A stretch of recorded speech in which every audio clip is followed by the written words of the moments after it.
Olá, meus irmãos e irmãs, sejam bem-vindos ao canal Vinícius Siqueira. E se você ainda não é inscrito aqui no canal, se inscreva aqui no canal e não esqueça de ativar o sininho das notificações. Todos os dias são postados vídeos abençoados aqui no canal, para te abençoar. Vamos a mais uma palavra do Senhor. Billy Graham, a luta interior do cristão. Um pescador esquimó vinha cada sábado à tarde à cidade. Sempre trazia consigo seus 2 cachorros, um branco e um preto. Ele os tinha ensinado a lutar quando ele ordenasse. Cada sábado, na praça da cidade, o povo se ajuntava e o pescador fazia apostas, enquanto os 2 cachorros brigavam. Às vezes, ganhava o cachorro branco, às vezes o preto, mas o pescador sempre ganhava as apostas. Seus amigos começaram a lhe perguntar como ele fazia isto. Ele disse: "Deixo um passar fome durante a semana e só dou comida para o que eu quero que ganhe. O cachorro que está bem alimentado ganha porque está mais forte." Uma natureza ou 2? Essa história dos 2 cachorros é muito apropriada para nos ensinar algo sobre a luta que se desenvolve no interior da pessoa que nasceu de novo. Temos dentro de nós 2 naturezas que lutam para ter o domínio. Qual delas vai vencer? Depende de qual alimentamos. Se alimentarmos nossa vida espiritual e dermos permissão ao Espírito de nos revestir com poder, ele nos dirigirá. Se matarmos nossa natureza espiritual e em seu lugar alimentarmos a natureza velha e pecaminosa, a carne dominará. Cada cristão pode se identificar com o apóstolo Paulo, quando ele diz: "Porque nem mesmo compreendo o meu próprio modo de agir, pois não faço o que prefiro, e sim o que detesto. Então, do querer fazer o bem, encontro a lei de que o mal reside em mim. Mas vejo nos meus membros outra lei que, guerreando contra a lei da minha mente, me faz prisioneiro da lei do pecado que está nos meus membros." Romanos 7, 15, 21 e 23. De tempos em tempos, algum crente jovem me diz: "Desde que me tornei cristão, tenho tido lutas internas como nunca antes. Eu nunca sabia que era um pecador tão grande, e antigamente eu não tinha tanta vontade de pecar. Eu sei que Deus me tinha salvo dos meus pecados." De certa forma, devemos ser gratos por essa situação, por mais estranho que isso possa parecer, porque isto é uma prova de que o Espírito Santo entrou em nossa vida e está trazendo luz às trevas do pecado. Está fazendo nossa consciência ficar sensível ao pecado. Está despertando em nós um desejo novo de ser puros e livres de pecado diante de Deus. Os velhos pecados estavam lá também antes. As velhas tentações tinham a mesma força antes também, mas não nos pareciam tão más. Agora, o Espírito Santo entrou em nossa vida. Somos uma pessoa nova, regenerada por este mesmo Espírito. E agora tudo tem outra aparência. A luta interna. Agora você sabe do problema principal na vida do cristão, a luta contra o pecado. No Novo Testamento, o apóstolo Paulo diz que todos os cristãos estão envolvidos em uma intensa batalha espiritual, porque a nossa luta não é contra a carne e o sangue, seres humanos, e sim contra os principados e potestades, contra os dominadores deste mundo tenebroso, contra as forças espirituais do mal nas regiões celestes. Efésios 6:12. Forças espirituais externas estão agindo neste mundo, tentando nos manter longe de Deus e de sua vontade. Mas nós não precisamos culpar Satanás por tudo que não dá certo ou por cada pecado que cometemos. Muitas vezes, a nossa própria natureza pecaminosa está agindo dentro de nós, porque a carne milita contra o espírito e o espírito contra a carne, porque são opostos entre si, para que não façais o que porventura seja do vosso querer. Gálatas 5:17. Isso não está acontecendo somente ao nosso redor, mas essa batalha está dentro de nós. Este é o tema de Romanos 7, principalmente de 7 a 25. Leia, por exemplo, Romanos 7:7 e 8, em uma tradução moderna, Almeida, século 21. Deixe-me fazer uma paráfrase do que Paulo está dizendo. Antes de ouvir falar da lei de Deus e das boas novas da salvação, eu não sabia que cobiça era pecado. Mas então ouvi o 10º mandamento: não cobice. A lei de Deus me mostrou este pecado em meu coração. E de repente tornei-me consciente de quanta cobiça havia em mim, quanta maldade em minha vida. Compreendi quão grande pecador eu era, condenado à morte, mas por Cristo. Como cristão, comecei a combater estes maus desejos dentro de mim, e que luta! Tentei parar de cobiçar e invejar, mas não consegui. Tenho certeza de que você também já se sentiu muitas vezes como Paulo.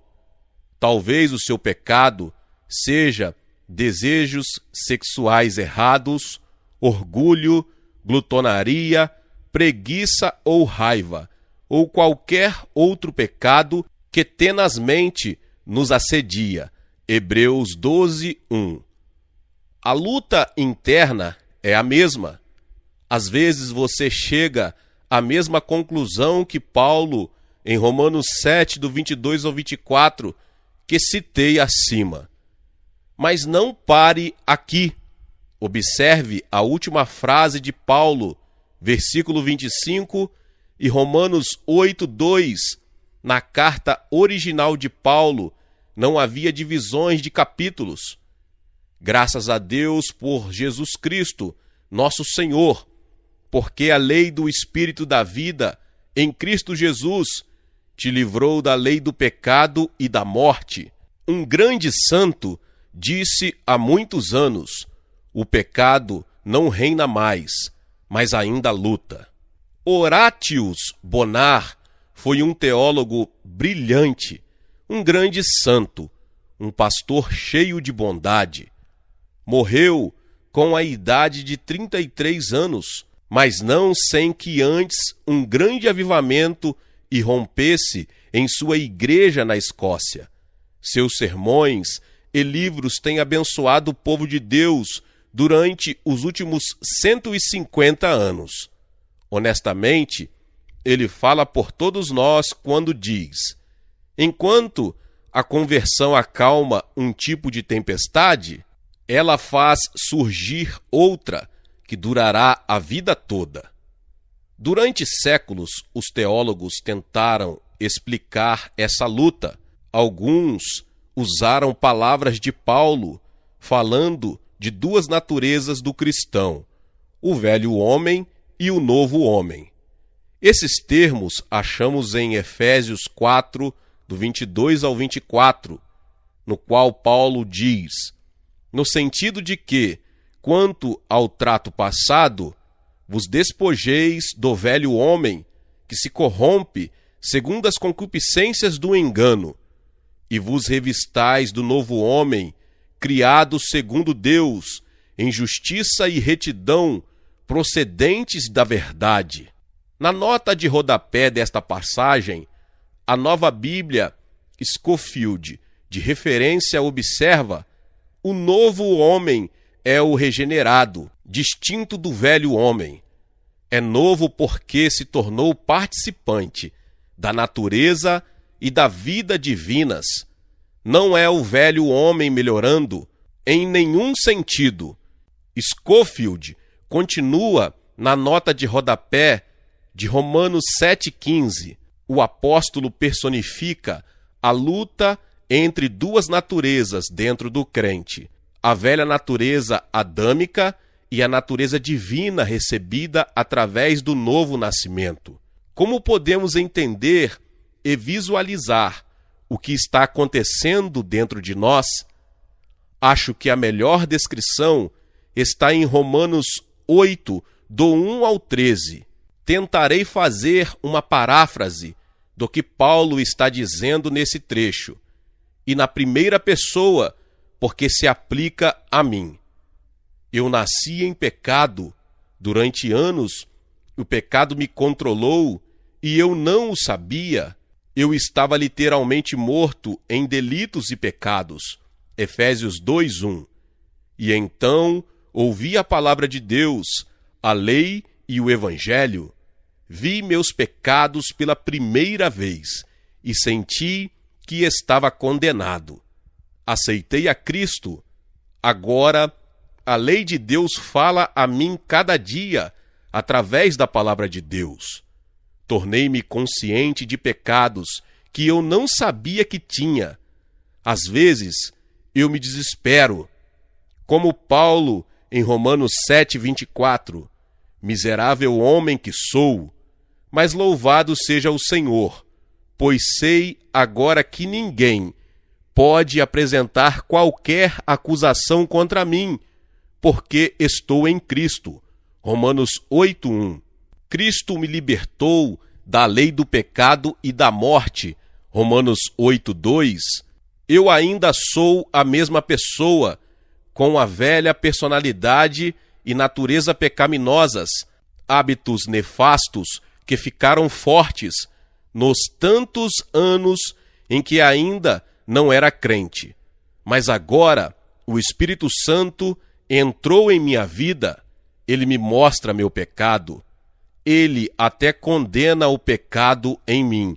Romanos 8:3. E com seu poder, ele me ajuda a cumprir as exigências da lei de Deus. Romanos 8:4.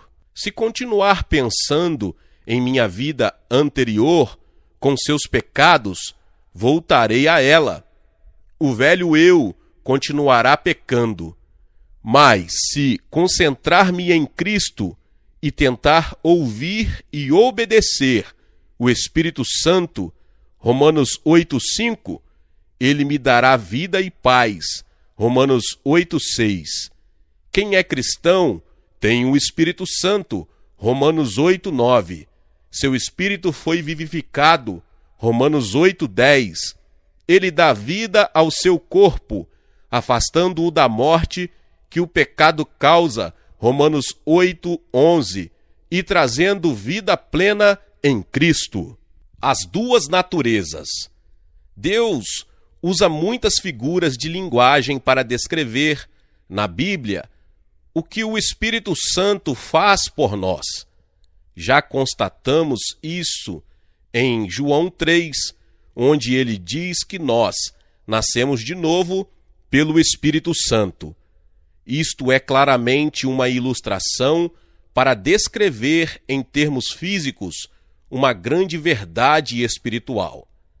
Em Romanos 7 e 8 e Efésios 4, Deus usa termos psicológicos com referência à nossa vida cristã, nova natureza, velha natureza, ou novo homem, velho homem, para tentar fazer-nos entender a mudança radical que ocorre em nossa vida de cristão, quando esta é controlada pelo Espírito Santo. Na verdade, sabemos que somos apenas uma pessoa. Quando eu pequei, lá no fundo sei que o fiz, Senti a atração da tentação, correspondi, e a certa altura consenti em pecar. E em um momento eu disse sim ao diabo, quando ele estava me tentando através dos meus velhos hábitos, meus velhos desejos, minhas antigas motivações, ou estava estimulando meus antigos objetivos de vida. É isto que Paulo quer dizer quando fala da velha natureza ou da lei do pecado. Na verdade, sou eu.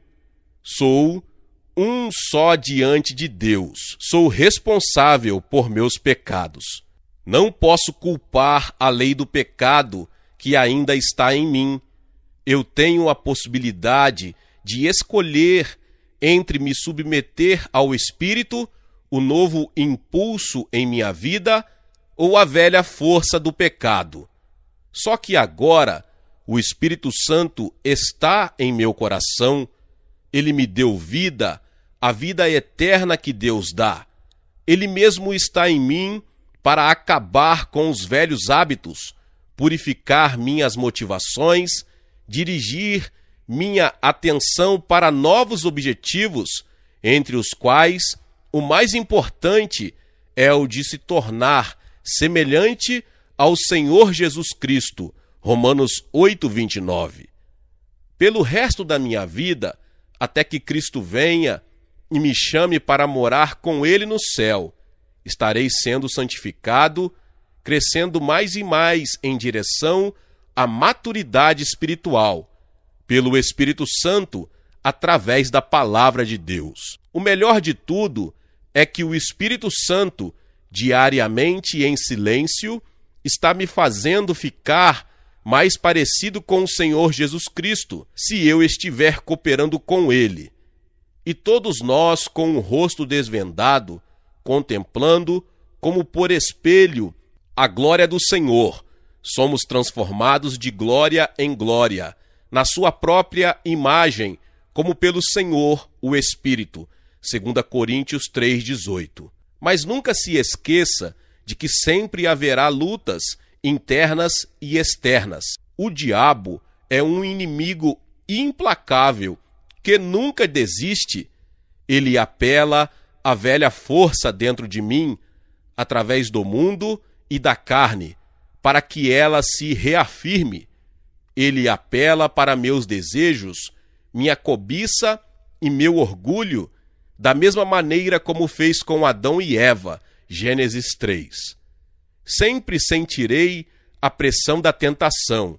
Minhas velhas tendências estarão despertas e quererão pecar. Mas tenho dentro de mim o Espírito Santo, uma lei ou força mais poderosa. Maior é aquele que está em vós do que aquele que está no mundo. 1 João 4:4. Se eu colaborar com ele e lhe pedir ajuda, ele me dará condições de resistir à tentação. O resultado de cada teste será que eu estarei mais forte. Talvez, na próxima vez, o diabo apele para uma outra fraqueza da carne. Tenho diversas coisas em que sou tentado, mas o Espírito Santo está sempre em meu coração para me dar a vitória na nova luta. E de vitória em vitória eu vou ficando mais forte. O doutor Bonar diz que para Deus o conflito interno dos santos é um processo indispensável de disciplina por meio do qual se desenvolve o contraste entre a luz e a escuridão e se mostra a maneira de Deus ser glorificado pelas fraquezas dos seus santos em sua luta contra os poderes do mal. Em Romanos 7, Paulo não está dizendo que não pode deixar de pecar por causa da sua velha natureza que não consegue controlar. Ele está descrevendo a luta que todos nós temos de travar e dizendo-nos que podemos obter a vitória em Cristo pelo poder do seu Santo Espírito que vive em nós. Romanos 8:4. Santificação. A palavra santificação vem de um termo grego que significa estar separado ou ser posto à parte com um propósito. Paulo diz que o crente foi santificado pelo Espírito Santo, Romanos 15,16. Escreveu aos coríntios que eles, santificados, são chamados para ser santos, 1 Coríntios 1:2. Nós, cristãos, devemos ser progressivamente santificados ou justificados em santidade, à medida que permanecemos diariamente em Cristo e obedecemos a sua palavra. Permanecer e obedecer são as chaves para uma vida dominada com sucesso pelo Espírito, tanto quanto somos do Espírito Santo, somos santificados. A questão nunca é quanto você ou eu temos do Espírito, mas quanto ele tem de nós. As Escrituras ensinam que a santificação é composta de 3 etapas. A primeira, no momento em que recebemos a Cristo, há uma santificação imediata. A segunda, à medida que progredimos na vida cristã, somos santificados progressivamente. E a terceira, quando formos para o céu, a santificação será total e completa, a qual chamamos de glorificação. Um amigo nosso, que mora em uma das ilhas do Caribe, comprou as ruínas de uma velha mansão. Aos seus olhos, ela já é o que um dia será: bonita, restaurada, perfeita. É santificada. Enquanto este dia não chega, ele vai trabalhando nela com seus recursos limitados, sua ingenuidade e seu amor. Para o transeunte em geral, ela pode parecer parte de um filme de terror, com suas venezianas caídas, suas grades de ferro retorcidas, seu telhado de madeira recomendado, seu assoalho liso de cerâmica. Mas para o nosso amigo, ela é especial, amada. Ele a vê como será um dia.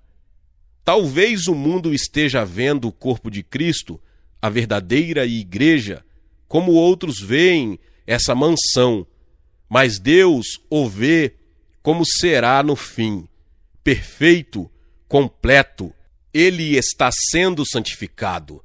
Aos olhos do nosso amigo, a mansão já é bonita, porque sua mente a vê como já terminada. Trabalhando nela, ele a está restaurando, e quando terminar seu trabalho, a mansão será, na realidade, o que ele sempre esperava que ela seria. De uma maneira muito mais profunda, Deus olha para nós em Jesus Cristo. Ele já nos vê como se estivéssemos completamente santificados, porque sabe como um dia seremos.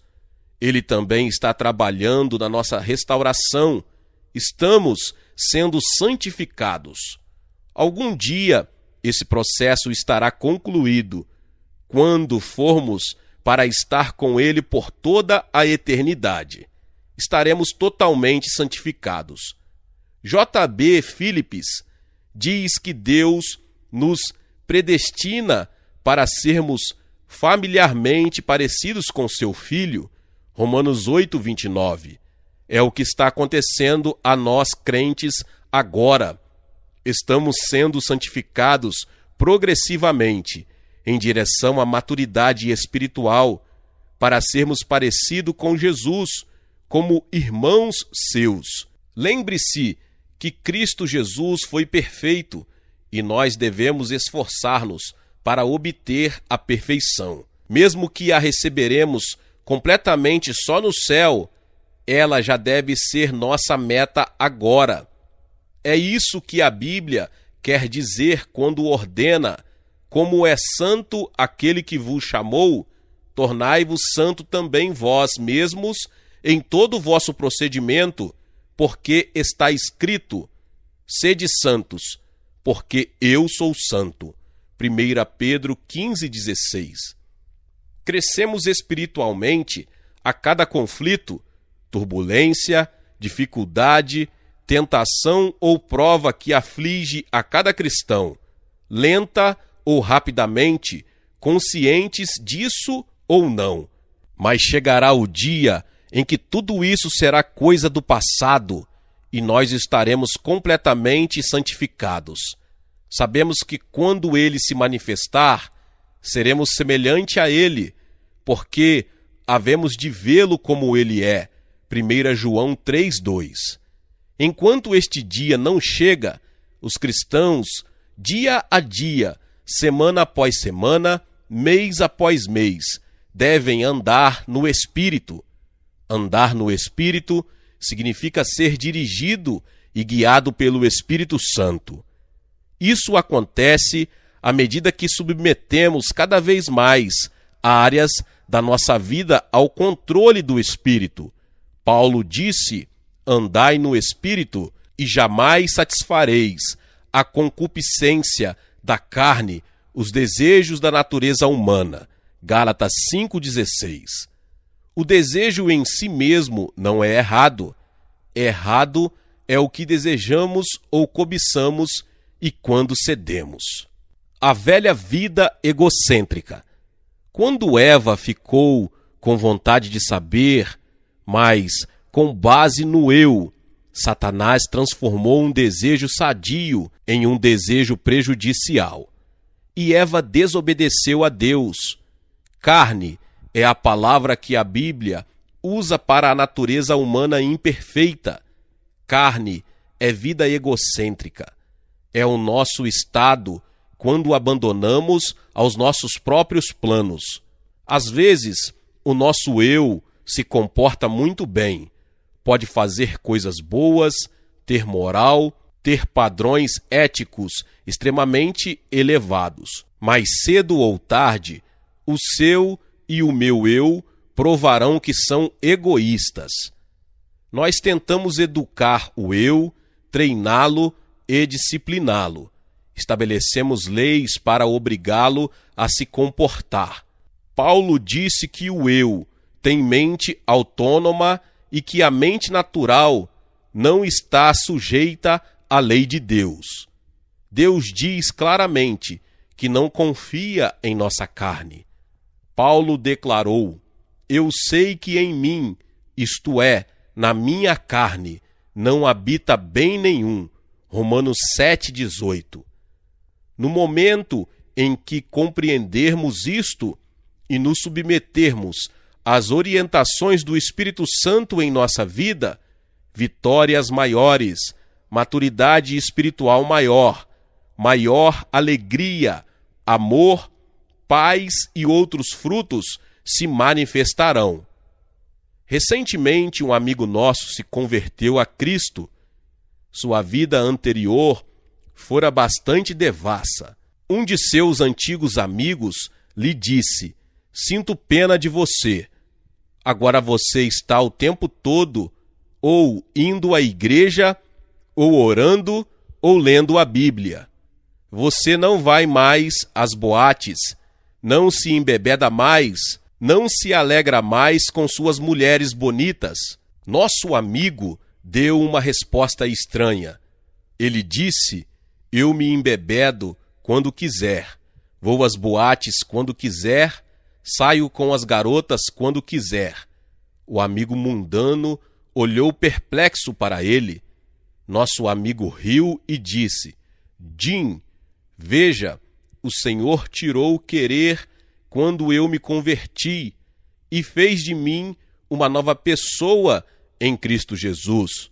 Santo Agostinho disse certa vez: ame a Deus e viva como quiser. Se nós amarmos de fato a Deus, também quereremos fazer o que lhe agrada. É como diz o salmista em Salmos 37, deleita-te no Senhor e Ele te concederá o desejo do teu coração. Deleitar-se no Senhor altera os desejos. A guerra contra a carne. Se nós, como cristãos, tentarmos ser melhores ou bons, ou até mesmo aceitáveis a Deus, por algum esforço humano, falharemos. Tudo o que somos e temos vem através do Espírito Santo. O Espírito Santo vem morar em nós, e Deus atua em nós pelo Espírito Santo. Somente temos de nos submeter ao Espírito de Deus, de maneira que Ele possa nos dar poder para tirar o velho e pôr o novo. Paulo esclarece isso em Gálatas 5,17. Porque a carne milita contra o Espírito e o Espírito contra a carne, porque são opostos entre si. Isto dá uma ideia do verdadeiro conflito no coração de cada crente genuíno. A carne quer uma coisa e o Espírito outra. O cachorro branco e o preto estão brigando com frequência. Enquanto não houver uma rendição diária da mente e do corpo, a natureza velha se manifestará. Sabendo da minha própria fraqueza, às vezes, ao levantar de manhã, eu tenho orado: Senhor, eu não vou permitir que isto ou aquilo aconteça em minha vida hoje. Então, o diabo manda algo inesperado para me tentar, ou Deus permite que eu seja testado exatamente neste ponto.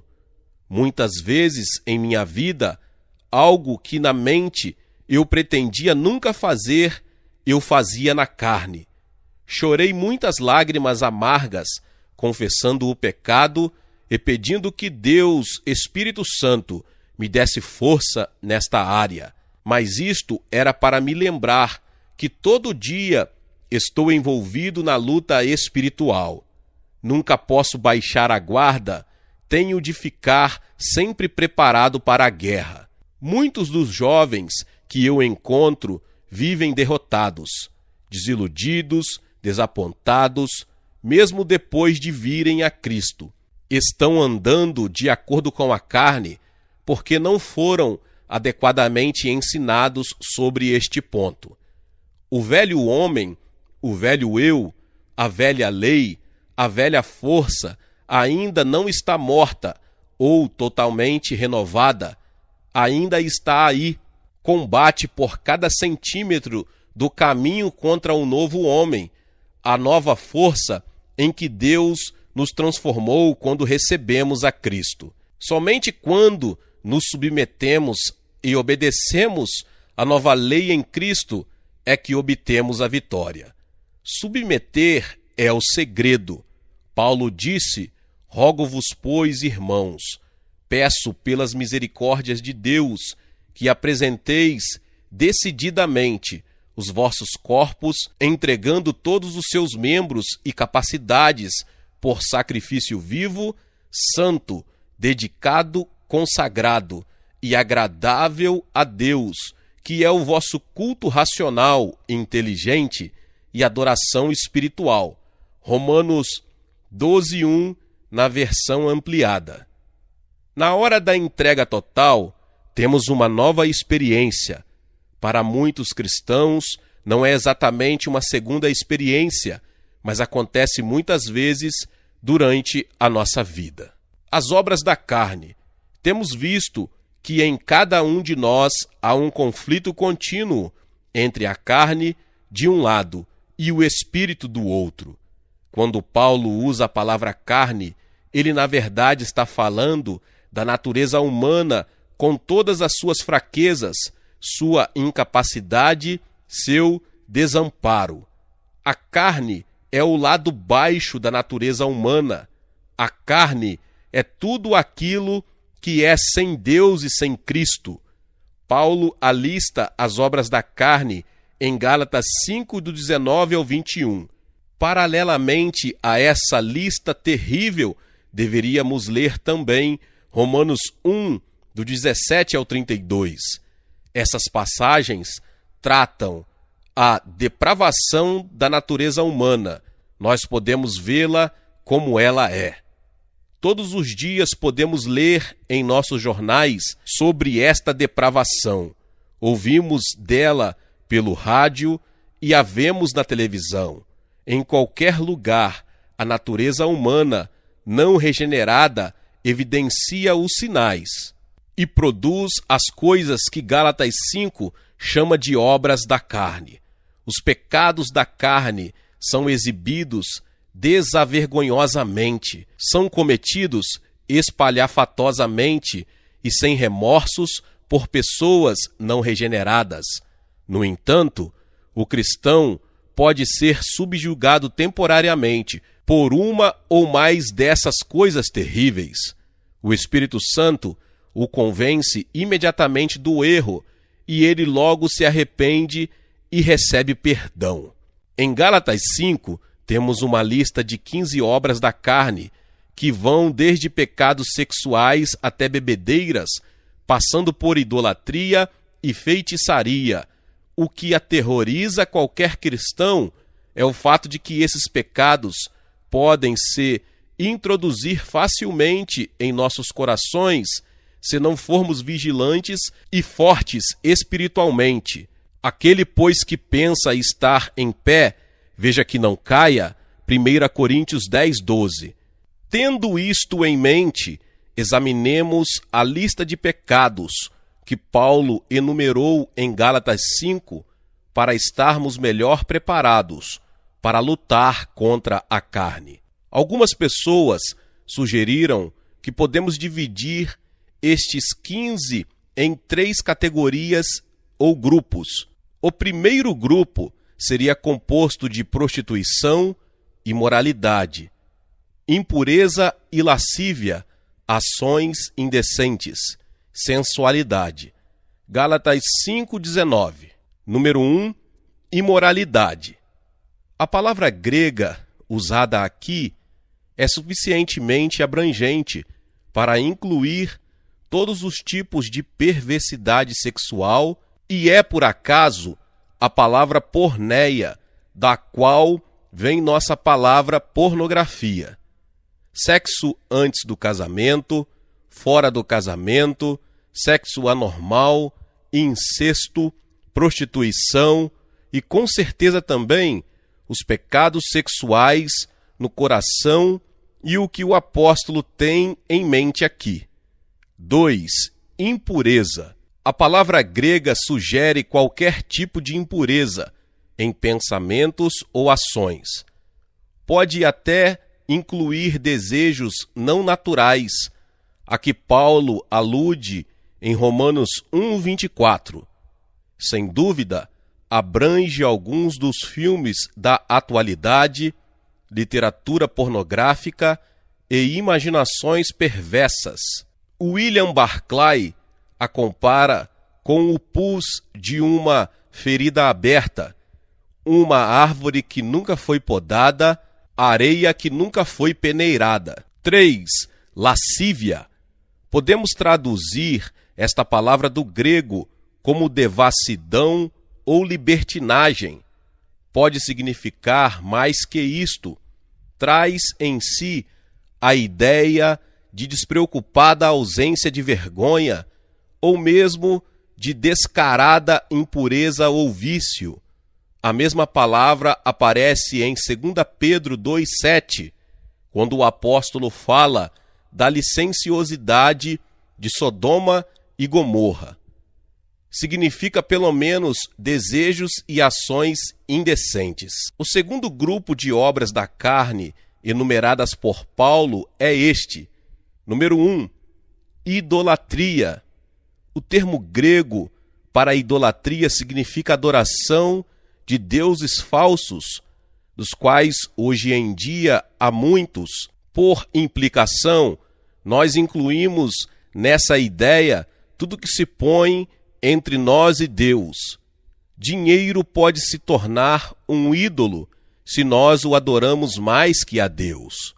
O prazer, ou mesmo um relacionamento com uma pessoa, qualquer que seja, também pode tornar-se ídolos se tomarem o lugar de Deus. Número 2, feitiçarias. A palavra grega aqui pode ser traduzida por bruxaria. A ideia principal é a do uso de poções e drogas mágicas. A palavra é farmaquia, de onde vem nossa palavra farmácia. Todas as escrituras condenam feitiçarias e bruxarias. E esse mal está se alastrando rapidamente pelas sociedades ocidentais. Os números são alarmantes. 3. Inimizades. A palavra usada aqui está muito relacionada com o ódio. O ódio contém a ideia de algo oculto, como um animal pronto para saltar sobre uma presa. Sinônimos para essa palavra traduzida por ódio são hostilidade, antipatia, antagonismo, rancor, aversão e forte repugnância. 4. Porfias. A palavra grega significa desarmonia, contendas, brigas, discussões, discórdia, lutas e disputas. Muitas igrejas são vítimas de discórdias internas que divide leigos de pastores e leigos de leigos.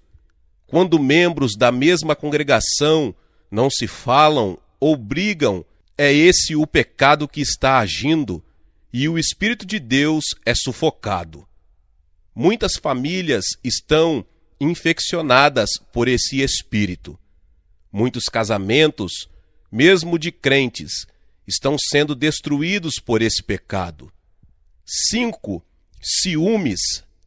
Um pecado muito comum implica em inveja quando alguém recebe a honra que nós queríamos, ou pode minar o relacionamento de um casal quando um marido ou uma esposa tem ciúmes de seu companheiro. Lemos de assassinatos cometidos por ciúmes, de amigos que não se falam durante anos.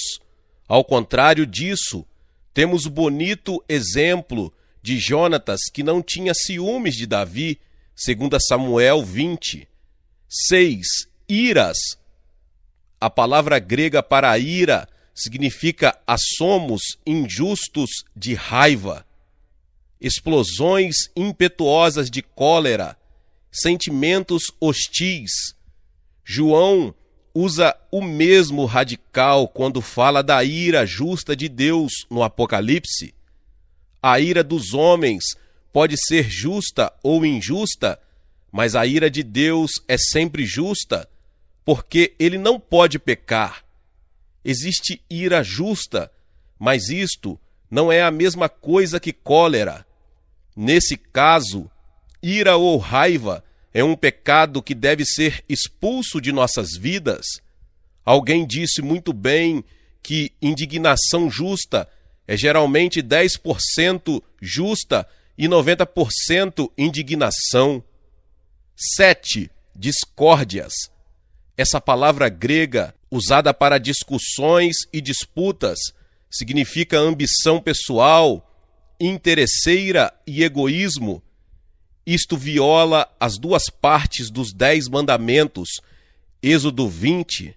Por outro lado, quando ambições egoístas estão no lugar da vontade de Deus para nossas vidas, estamos pecando contra Deus.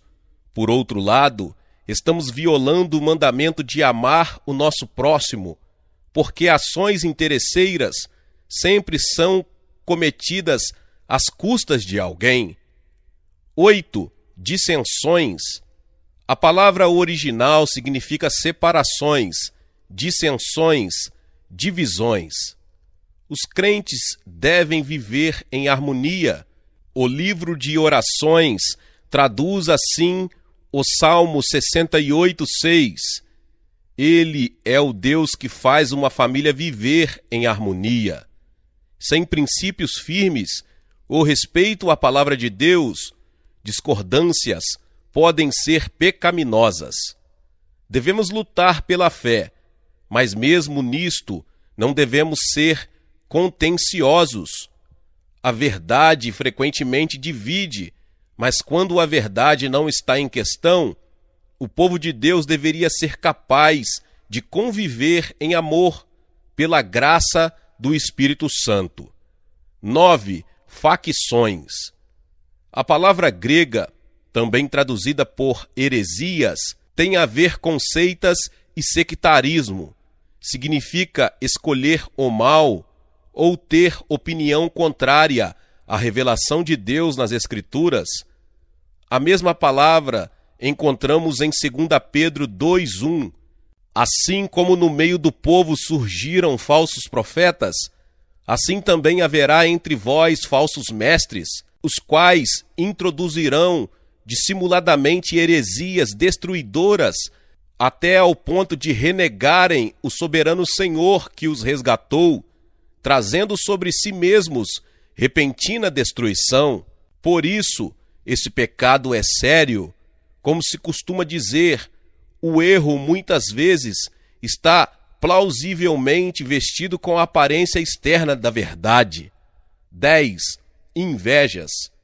O termo grego significa ressentimento pelo mérito ou pela boa sorte do outro, um espírito invejoso. Podemos invejar alguém por sua voz bonita, sua riqueza, sua posição superior ou sua capacidade atlética. Podemos invejar uma moça por sua beleza ou a posição de alguém num cargo público. A inveja já causou a queda de muitos cristãos. Geralmente, a inveja também envolve cobiça. Número 11. Bebedices. O termo grego quer dizer muita tolerância quanto a bebidas alcoólicas. O álcool tem sua utilidade medicinal, mas pode também tornar-se uma terrível droga. A maneira com que é usado em nosso mundo faz dele provavelmente um dos maiores males dos nossos dias. Nós mesmos nos causamos este mal, pois um homem toma um gole leva a outro gole, e o gole toma o homem. Nos tempos bíblicos, não havia todos esses licores que conhecemos hoje. As bebidas alcoólicas atuais são muito mais perigosas que o vinho, que já era condenável quando tomado em excesso. Não podemos provar a abstinência ou a não abstinência pela Bíblia, mas tudo o que fazemos, devemos fazer para a glória de Deus. 1 Coríntios 10:31. Há muitos anos, tive um amigo cristão maravilhoso na Inglaterra. Era um homem de Deus que tinha um conhecimento bíblico profundo e andava sinceramente com Deus. Certa vez, almoçando em sua casa com alguns amigos, ele se levantou e disse: "Eu sirvo vinho à minha mesa para a glória de Deus. Eu sei que vocês não bebem vinho para a glória de Deus, por isso aqui está um suco para vocês." E continuou: "Somos ensinados a respeitar a liberdade e a consciência dos outros." 12. Glutonarias. No grego, isto quer dizer orgias. Em Romanos 13:13 e 1 Pedro 4:3 está associado a sexo ilícito, embriaguez e outros males que nenhum cristão deve tolerar. Alguns de vocês que estão lendo esses parágrafos talvez estejam culpados de um desses pecados, ou talvez até de todos. Então nunca poderão entrar no reino do céu. A porta está fechada para sempre para vocês? Claro que não. A Bíblia diz que qualquer que se arrepende e crê recebe perdão. 1 João 1:9. Gálatas 5:21, no entanto, é uma das advertências mais sérias aos que acham que podem pecar para que a graça seja mais abundante. O apóstolo diz com firmeza: "Não herdarão o reino de Deus os que tais coisas praticam", isto é, as coisas relacionadas acima. Pessoas que praticam alguma coisa contida nesta lista estão violando a vontade de Deus para eles. Deus odeia tanto essas coisas que julgará os que as praticam. Pessoas que têm suas vidas caracterizadas por desvios da vontade de Deus como esses serão separados dele e ficarão perdidos na escuridão exterior. Destaquei aqui, uma por uma, as razões pelas quais milhões de ditos cristãos são exatamente somente isto, ditos. Nunca possuíram a Cristo. Suas vidas são caracterizadas pela carne.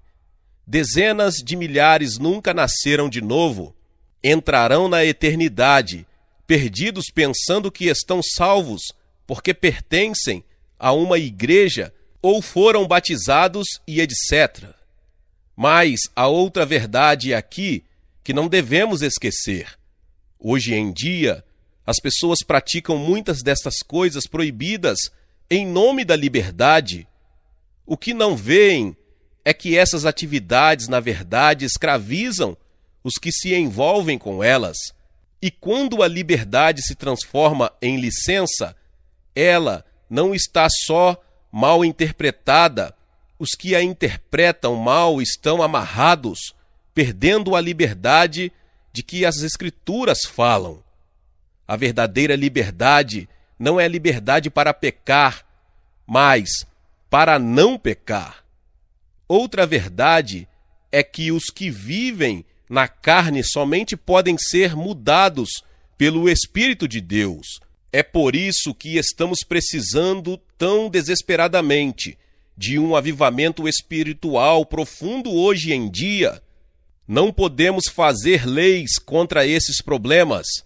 Não importa quantas leis são feitas ou quantas boas intenções existem. A velha natureza controla as pessoas que não estão em Cristo. Às vezes ela é dominada, às vezes controlada por disciplina rígida, mas cedo ou tarde as obras da carne se manifestarão, transbordando em conflitos e guerra total. Mas o cristão é nova criatura. Ele pode ser controlado pelo Espírito Santo e produzir o fruto do Espírito, que é todo um grupo de princípios que formam a nossa pessoa e poderiam, no fim das contas, produzir uma sociedade nova. Paulo diz: os que pertencem a Jesus Cristo crucificaram a natureza humana deles, junto com todas as suas paixões e desejos. Gálatas 5:24.